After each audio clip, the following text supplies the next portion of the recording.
창세기 29장 15절에서 27절까지 야곱이 외삼촌 라반의 집에 도착하게 됐는데 이제 한 달 동안 이제 지내면서 이제 쉼을 얻게 되고 이제 외삼촌이 이렇게 얘기를 합니다. 우리 집에서 일을 해주면 정당하게 대가를 주겠다. 그러니까 야곱이 라반에게 뭐라고 제안을 하는가 하면 나는 라헬을 사랑하기 때문에 라헬과 결혼할 수 있게 해주면 7년 동안 싹쓸 받지 않고 일을 해주겠습니다. 그런데 오늘 성경에 보니까 라헬이라는 말도 하지 않습니다. 그냥 허락만 해준 거예요. 어쩌면 라반이 아마 이때부터 자기 큰딸을 야곱에게 주려고 마음을 먹지 않았겠나 이런 생각도 해보게 됩니다. 29장을 한마디로 또 정리를 해보면 이렇게 말할 수 있습니다. 18절에 보면요. 야곱이 라헬을 더 사랑함으로 또 20절에도 그를 사랑하는 까닭에 7년을 며칠같이 30절에도 라헬을 더 사랑함으로 7년 동안 라반을 섬겼다. 야곱은 라헬을 더 사랑함으로 싹쓸 받지 않고 7년을 일했습니다. 그런데 외삼촌에게 쏘았어요. 그리고 더 사랑함으로 7년을 또 일했습니다. 그래서 14년을 한 여자를 사랑함으로 그와 결혼하기 위해서 품을 받지 아니하고 일을 했어요. 성경이 뭐라고 얘기하느냐? 단 며칠처럼 지나갔다. 사랑함으로 살아가는 삶은 지루하지 않습니다. 또 답답하지도 않습니다. 보낸 세월도 결코 억울하지 않습니다. 야곱은 그런 심정으로 라헬을 사랑했어요. 야곱은 장자권을 사랑했죠. 그래서 수단 방법을 가리지 않고 그 장자권을 가지고 도망을 쳤습니다. 이번에는 라헬을 사랑했어요. 그런데 수단 방법이 통하지 않아요. 정당하게 얻어야 되는데 야곱의 별명이 속이는 자잖아요. 그런데 외삼촌은 속이는 자를 속여먹는 속이는 자예요. 한 수 위입니다. 그렇게 하다 보니까 14년을 일하고 라헬을 자기 아내로 맡게 되어집니다. 17절에 보면은 큰딸 레아는 시력이 약하고 라헬은 곱고 아리따웠다. 이 시력이 약하다는 말은 실제로 시력이 약할 수도 있고 그렇게 인물이 그리 좋지 않다 이런 뜻도 됩니다. 그 옛날에는 안경이라는 게 없었어요. 그래서 눈이 나쁜 사람은 어떻게 하고 사느냐? 항상 찡그리고 삽니다. 먼데 보려도 찡그리고 가까운데 보려도 찡그리고. 그래서 일단 눈이 나쁘면 인상 자체가 그렇게 다 변해버려요. 아마 레아가 아마 그런 사람이었던 것 같습니다. 라헬은 아주 아름다운 여인이었습니다. 오늘 여기 성경에 보면은 곱고 아름답다는 말은 아주 매우 강조한 그런 표현이라고 볼 수가 있습니다. 일생토록 라헬을 사랑했어요. 성경은 라헬을 사랑하며 지낸 그 노동하는 7년 동안이 단 하루와 같았다. 7년을 하루와 같이. 자, 우리가 주님을 사랑함으로 섬기는 것하고 의무감으로 섬기는 것은 느끼는 시간 자체가 다릅니다. 똑같은 시간이지만 달라요. 사랑함으로 섬기면 언제 시간이 지나는지 몰라요. 그런데 의무감으로 섬기면 하루하루가 그렇게 지겨울 수가 없습니다. 우리가 주님을 사랑하면서 이제 일생토록 우리가 살게 되는데 변치 않고 사랑하는 방법이 뭐겠느냐? 되게 신앙생활을 처음 시작하고 이제 은혜 받을 때는 꼭 무슨 광신자 같아요. 날마다 교회 와야 되고 날마다 교인 봐야 되고 날마다 일을 해야 되고 그렇게 안 하면 못 견디고 이렇게 하다가 나중에는 꼭 제정신 돌아온 사람 같아요. 미쳤다가 아무 일 없듯이 신앙생활을 그만두고 떠나가고 이런 사람이 한두 사람이 아닙니다. 그러니까 신앙생활을 내 힘으로 내 감정으로 한다라고 하는 건 그래서 본래부터 이건 가능하지 않은 겁니다. 그러면 어떻게 해야 되나? 어떻게 신앙생활을 끝까지 잘할 수 있나? 우리가 얼마 전에 로마서 12장 말씀을 우리가 봤죠. 우리가 그리스도의 자비하심을 경험했다면, 우리가 복음을 듣고 복음을 알고 예수를 믿고 하나님의 자비하심이 얼마나 큰가, 내가 얼마나 큰 구원을 받았는가, 얼마나 내가 말도 안 되는 하나님의 그 선택, 하나님의 열심 때문에 내가 구원받았는가, 이걸 우리가 한시도 잃어버리지 아니하고 살아가게 되면 로마서 12장은 이렇게 말해요. 날마다 마음을 새롭게 하고 살 수가 있다. 그리고 날마다 하나님의 뜻이 뭔가를 분별하며 살 수가 있다. 상황은 늘 똑같습니다. 그런데 내 마음이 새로우면 그 상황도 새로운 거예요. 사람도 늘 똑같습니다.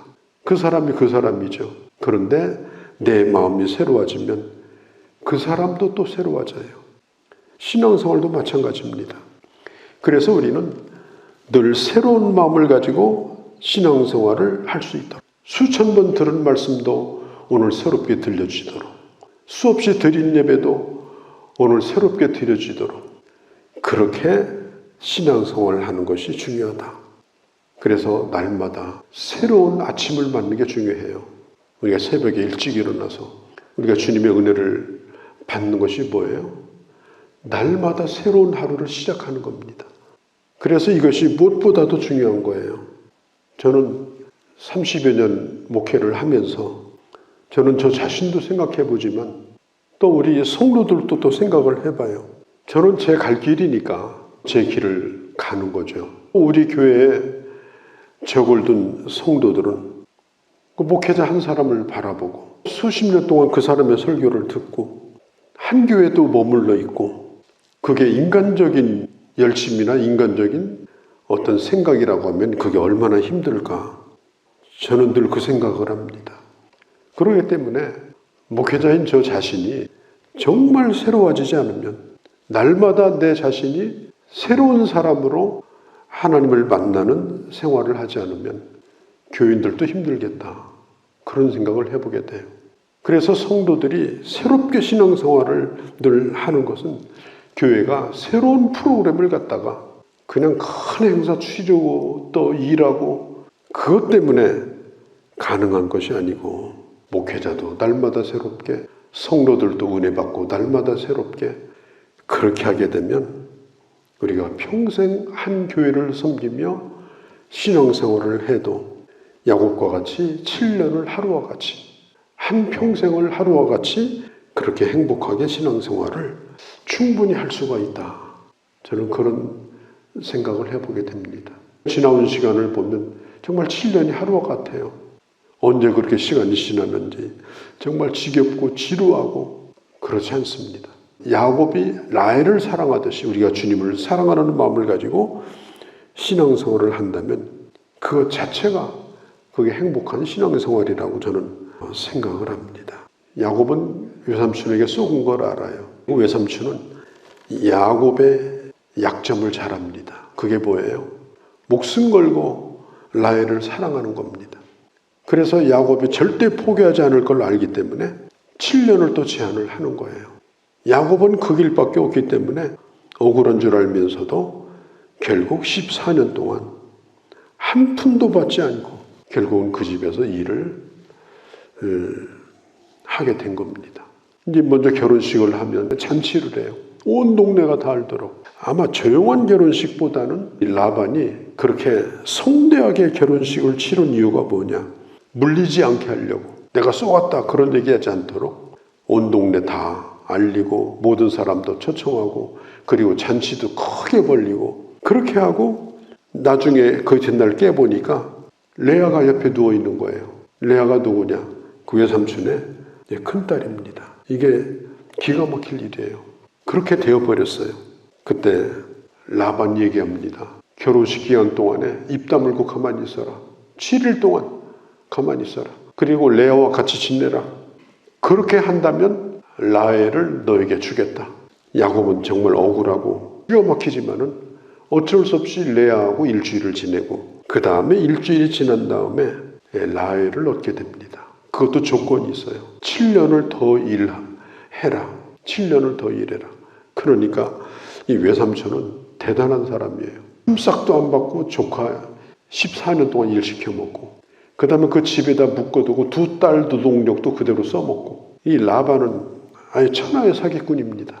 근데 야곱이 이제 그렇게 약속을 하고 품삯을 받지 않고 일을 해요. 아마 7년 동안 일할 것도 없고 나는 끝이다. 아마 그랬다면 아마 야곱이 그 자리에서 미쳐버렸을 거예요. 그래도 7년 동안 일하라고 하니까 야곱이 숨통이 트였고 그렇게 또 하게 됩니다. 7년을 하루와 같이. 이것은 우리의 신앙생활에 우리가 자주 생각을 해야 될 부분입니다. 인간을 사랑함으로도 그게 가능하다면 우리가 하나님을 사랑하면서 한평생을 몇 날과 같이 그렇게 행복하게 교회를 섬기면서 성도를 섬기면서 살아가는 것은 힘들지만 결코 어려운 일은 아니다. 어렵지만 결코 불행한 일은 아니다. 그게 성경이 우리에게 가르쳐 주는 것입니다. 그리고 이 모든 일은 하나님의 주권 가운데 일어난 일이에요. 라헬은 몸이 굉장히 약했고 만일 야곱이 라헬하고만 결혼했다면 아마 요셉하고 베냐민 나놓고 죽었을 거예요. 왜냐하면 베냐민 낳다 죽었거든요. 어쩌면은 그 아들도 못 낳았을지도 몰라요. 그런데 레아에게서 자식들이 나옵니다. 그래서 야곱이 12지파의 아버지가 된 거예요. 다윗의 혈통인 유다, 예수님의 혈통인 유다, 그 유다 지파가 라헬에게서 나온 게 아니에요. 레아에게서 나왔어요. 그래서 이렇게 복잡하고 힘든 이 큰 이런 흐름 속에서 결과적으로 볼 때는 하나님의 뜻이 이루어지고 있었다. 하나님이 일을 하고 계셨다. 우리가 이것을 볼 수가 있습니다. 날마다 새롭게 하시는 주님, 그 주님의 은혜 가운데서 우리의 남은 삶을 오로지 주님을 사랑하고 그리고 기쁨으로 주님을 섬기면서 아주 행복하게 단 몇 날처럼 그렇게 주님을 섬기면서 갈 수 있는 그런 주님의 자녀들이 되어주시기를 바랍니다. 거룩하신 우리 아버지, 오늘도 저희들을 사랑하셔서 저희가 주의 말씀을 들었습니다. 아버지 하나님, 야곱은 한 여인을 사랑함으로 14년을 일했고 그것도 행복하게 단 몇 날처럼 그렇게 지냈습니다. 그 아들을 주시기까지 우리를 사랑하셨고 오로지 하나님의 열심으로 우리를 구원하셨고 우리는 그 사랑을 알고 그 사랑을 체험했기 때문에 우리도 그와 같이 주님을 사랑하면서 우리 남은 생에 교회와 성도를 섬기며 내게 주신 자들을 사랑하며 살아가는 저희가 되게 하여 주옵소서. 우리 주 예수님의 이름으로 기도하옵나이다.